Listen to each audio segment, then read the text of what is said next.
So we're about to find out how evil my satanic breed of fish are. And what about those black nasties? So I think it might be time to move Vlad the Impaler over from the 72 gallon to be with his wife Justina in the 180.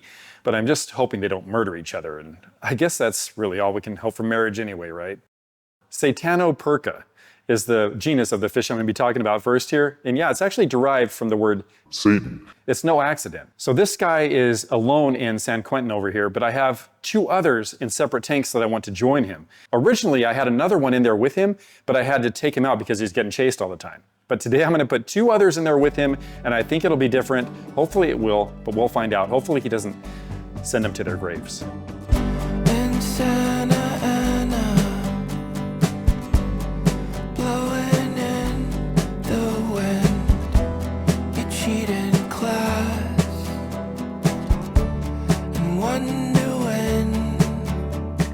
He doesn't look like the devil, really, does he?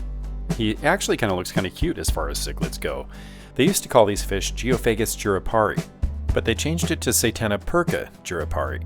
Satanoperca comes from the word Satan, like I said, and jurupari means demon. They're also called the demon eartheater. Can you imagine if your first name was Satan and then your last name was demon? Not such a healthy choice of names for these guys. Not really. And their names you'd think would be much more fitting for other fish, not these guys. I mean, one of the meanest fish around is called the flower horn. Sounds like a sweet little fish, doesn't it? But these things can rip other fish to shreds. They're cool, but they're cool in a "once I kill you, I'm gonna eat your soul" kind of way. Satanoperca flower horn, that's what they should call them.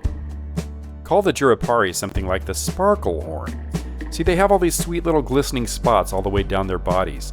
So they're a little on the plain side, but they still manage to pull off being quite beautiful because of the sparkles. Especially the close cousin to these guys, the white spot eartheater, or Satanoperca leucostica.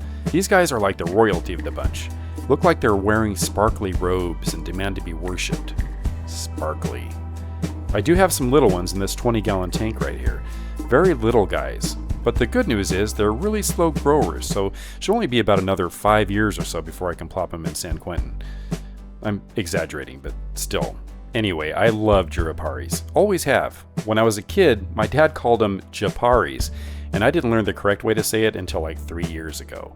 I went to a local fish store and I asked them if they had any japaris, and they just gave me this blank stare.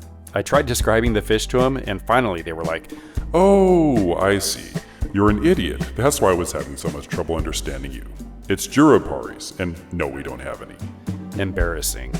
Turns out they're kind of hard to find, but I eventually did find some. I wound up placing 2 in San Quentin and 1 in the 180, which is now called Poenari Castle. It's a black nasty tank now. My male black nasty goes by the name Vlad the Impaler, and Poenari Castle is the castle that Vlad the Impaler actually lived in real life. But one of my juruparis turned out to be more like Satan than a sparkle horn, and would absolutely not leave the other jurupari alone for even a minute. So I rehomed the nice one to the 55 grow-out tank where a bunch of my Geophagus alterfrons live, just waiting to grow up. Probably another 4 years for these guys too. I'm exaggerating again, but only partially. I've had them for like a year, and they're still only about 2 inches. Gotta be patient, I guess. You want to have 5 to 7 of these sparkle horns. I've decided that's what I'm going to call them now. That's how shit works around here, by the way. To keep the peace. Otherwise, you can wind up with some bullying like I was experiencing with the 2 I had in here. But I was wondering. See, I had these 3 Geophagus redhead tapajos in Poenari Castle when I moved everyone else over here, and they were very similar in appearance to the sparkle horns. Cousins. You should have around 7 or more of these guys also, and I did, but some are in heaven now. But I wondered, would these count towards the 7 sparkle horns I should have? Does 1 sparkle horn plus 3 tapajos make 4 sparkle horns? Would the sparkle horn count them as his own, and therefore reduce aggression? Well, after the move, he obviously thought that they were similar to him because he ignored everyone else I just added, acting like the peaceful fish sparkle horns usually are, unless you have more than one of them. They really don't care about other species. So he ignored everyone else, but he didn't ignore the tapajos. He'd chase them, but he wasn't hurting them, just being a dick. So I thought, this is basically the same as 4 sparkle horns. And I have 2 more I can add if I like. The ones I just mentioned in the other tanks. Pay attention, we just talked about this, which should put me at 6. And that is in the ideal range for the number of my should have. So let's give it a go. I'm gonna add him.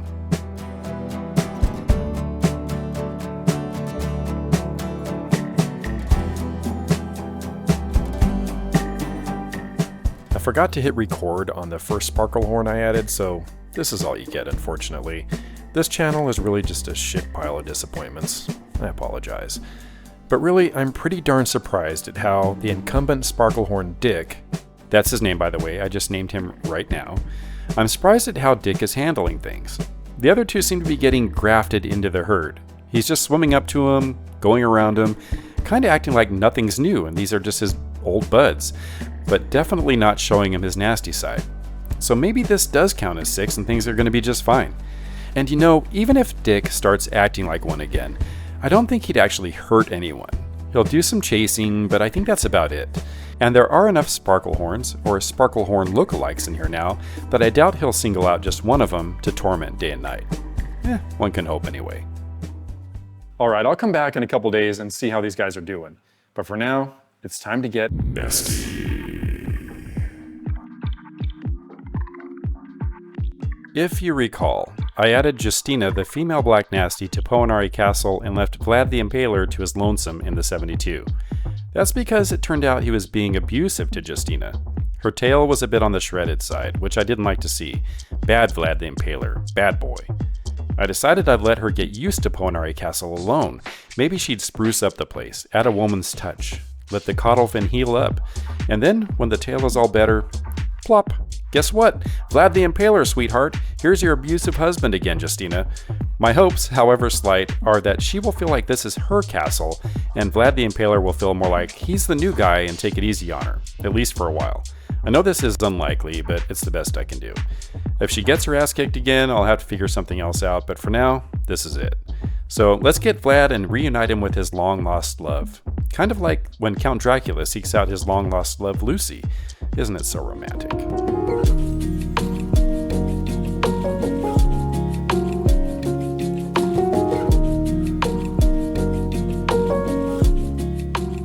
He's in, and he's gone, hiding between a couple of rocks on the right side. All we'll get is a blurry silhouette lurking in the shadows for about a half an hour. Justina knows what's going on, too. Her man is back. But notice how pale she is right here, and then see how dark she gets as she gets closer to Vlad in his crypt. Just look at that. She's in dominatrix mode. Here she is explaining that things are going to be different this time if he's going to be sleeping in her castle. If there's going to be any ass kicking this time, she's going to be the one doing it. We'll see if he listens. I'll show you more after they've settled in for a bit, but this is the happy couple the next morning over breakfast. Delicious Northfin pellets. Her dark comes and goes, but it mostly stays.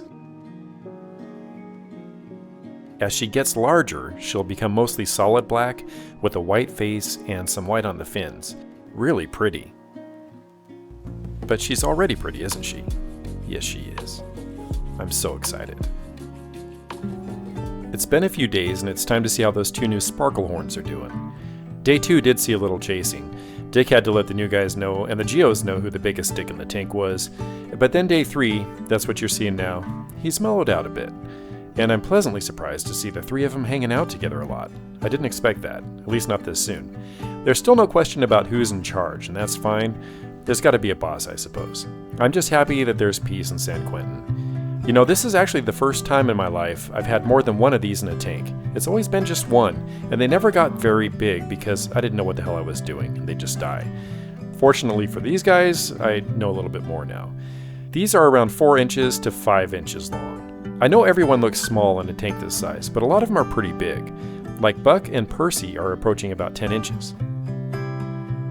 I gotta say, I really like seeing the 3 of them together. I definitely wouldn't say they're up there with the most beautiful inmates of the yard, but there's just something about them. My wife says they look a little like Jar Jar Binks, and I apologize for even mentioning the name. And a little bit, I see it, but they look a lot less dorky than that. I think their lips are quite interesting, but it's the whole package. They're so unusual, and no one sifts sand like these fish do. They're the champs. It's so cool that they're all hanging out, and like I said, I suspected this might happen, and that's why I even added the 2 new guys in the first place. But it's interesting that the sparklehorns and tapajos are all kind of in a shoal together now. They're usually in a big group, which I think actually adds even more interest to the yard than if they were in separate groups. One big family, with Dick running the show. I don't really know if they were named Satan demons because of their attitudes or their appearance, but I think that either way, it's a little over the top for these sparkle horns. I don't think they look like the classical representation of the devil, and their mild aggression certainly isn't demon-like. But speaking of demons, let's head back to Poenari Castle and see how Vlad the Impaler and Justina are doing. It's day 2, and look, Justina's caudal fin looks just like it did a few days ago, and she has both eyes, which is a sweet bonus. You just never know. I fed him some North Fin pellets, so they're on an Easter egg hunt right now. Oh, don't eat that, Justina. That's poop. She's almost always dark now. And they're usually found pretty close to each other. Still in love, I suppose. Vlad the Impaler feels quite at home here with this lovely lady. And it's only been a few days, but hopefully he can keep up the good behavior and treat Justina with some respect this time. She deserves it. I'm really glad this is working out, and I have to be honest here, I truly am loving Poenari Castle more than I was with the old crew in here. And I'm really loving San Quentin more with all the old Poenari Castle inmates living in there. It's a win on every front. Even with all my failures, sometimes I still know just what to do. I'll be using the old 72-gallon rimless tank from Landon for something else after the Altafrons grow up a bit more. I'll be moving them over there soon. So if you have any ideas about what you'd like to see in that tank long term, then let me know in the comments. I just might do it. But I might not do it too. Alright fish nerds, you've had your fun. Go back to the real world right after you watch this video where I did actually add those new 7 nut jobs to San Quentin. Till next time, that's going to be a wrap.